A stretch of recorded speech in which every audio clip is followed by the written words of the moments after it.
Bonjour, fidèles auditeurs et auditrices. Je vous salue dans le précieux nom de notre Sauveur, Jésus-Christ. Le message que j'aimerais encore partager avec vous, je l'ai intitulé La grandeur de Dieu. Grandeur qui veut dire en grec mégathos. Sans plus tarder, je vais entrer dans mon sujet. Aujourd'hui encore, Dieu manifeste sa grandeur dans notre monde. Lorsque tu fais face à des situations difficiles, crois que Dieu est plus grand que cette situation-là que tu traverses, cette situation difficile que tu traverses.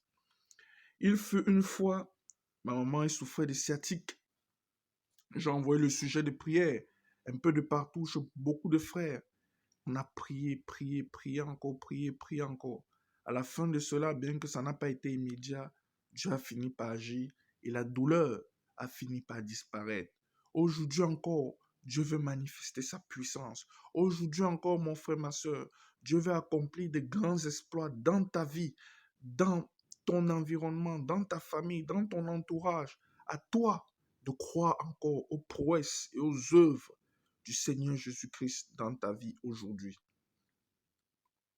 C'est ce grand Dieu. Et une autre fois encore, ce que j'aimerais vous dire aussi, c'est que Dieu est toujours à notre disponibilité. Ne l'oublions pas. Le souhait de l'Éternel, c'est que nous nous tournions en lui en toutes circonstances, en tant que ses enfants. Il est près de nous et il veut exaucer les cris de notre cœur. Mais il faut aussi que nous soyons connectés à son esprit. Il faut que nous croyions qu'il est prêt à agir encore une fois de plus dans chacune de nos vies. C'est ce grand Dieu qui a manifesté sa puissance au travers de Jésus-Christ par le biais de son esprit. Jésus-Christ qui est Dieu, Dieu qui s'est fait homme en la personne de Jésus-Christ. Tous les exploits que Jésus-Christ a accomplis étaient accompagnés quelque part de l'Esprit de Dieu qui était en lui. Le Saint-Esprit du Dieu vivant. Lorsque Jésus a multiplié les pains et les poissons qui manquaient pour la foule qui était là, lorsque Jésus a ressuscité la fille de Jairus, le Saint-Esprit même agissait pendant tous ces miracles, pendant toutes ces prouesses. Ne l'oublions pas, Jésus-Christ est Dieu. Il a tout pouvoir sur la terre, dans le ciel. Et ce même pouvoir est en nous, parce que notre corps est le temple du Saint-Esprit. Chaque jour, lorsque nous faisons face à une situation, nous ne sommes pas seuls. Le Saint-Esprit est à nos côtés. Lorsque nous regardons à Dieu, plus qu'à nos difficultés, nous avons une certaine paix. Pour que cela puisse arriver, il faut que nous soyons dans une intimité avec le Seigneur.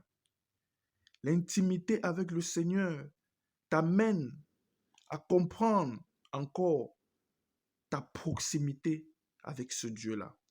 T'amène à avoir des affinités de plus en plus fortes avec le Seigneur Jésus-Christ. Le monde aujourd'hui traite de bien des sujets. À la télé, il y a des émissions sur la voyance, sur l'astrologie, mais seul le Saint-Esprit est la véritable puissance. Saint qui veut dire en grec agios. Le Saint-Esprit est à notre disposition pour accomplir la volonté du Père. C'est ce même Saint-Esprit qui joue dans tous nos choix de vie. Parce qu'en tant qu'enfants de Dieu, dans tout ce que nous entreprenons, nous avons besoin de demander la direction du Saint-Esprit au Père. Que le Saint-Esprit nous conduise dans le chemin à emprunter.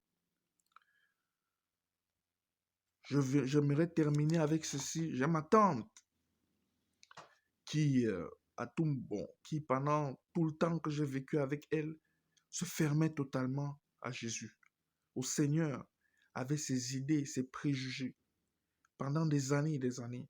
Et quelques temps plus tard, j'ai appris qu'elle s'est ouverte à Dieu, qu'elle écoutait Maintenant, le Seigneur, au travers des vidéos que je projette, bien que nous ne sommes plus dans le même pays, cela m'a beaucoup touché. En réalité, c'est l'œuvre du Saint-Esprit. C'est lui qui se saisit des cœurs, qui a permis à ma tante maintenant de regarder à Jésus-Christ. C'est lui qui convertit les âmes. C'est lui qui va à l'action de nos combats. Et c'est à nous de nous rendre compte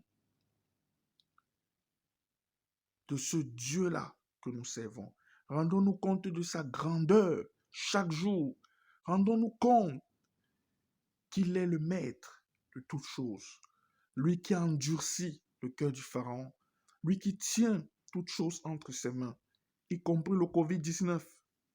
Dieu est plus proche de nous. Il est là. Il veut manifester sa gloire dans chacune de nos situations pour que nous puissions contempler sa grandeur. C'est le message que j'avais à communiquer à chacun d'entre vous encore aujourd'hui. Que Dieu vous bénisse.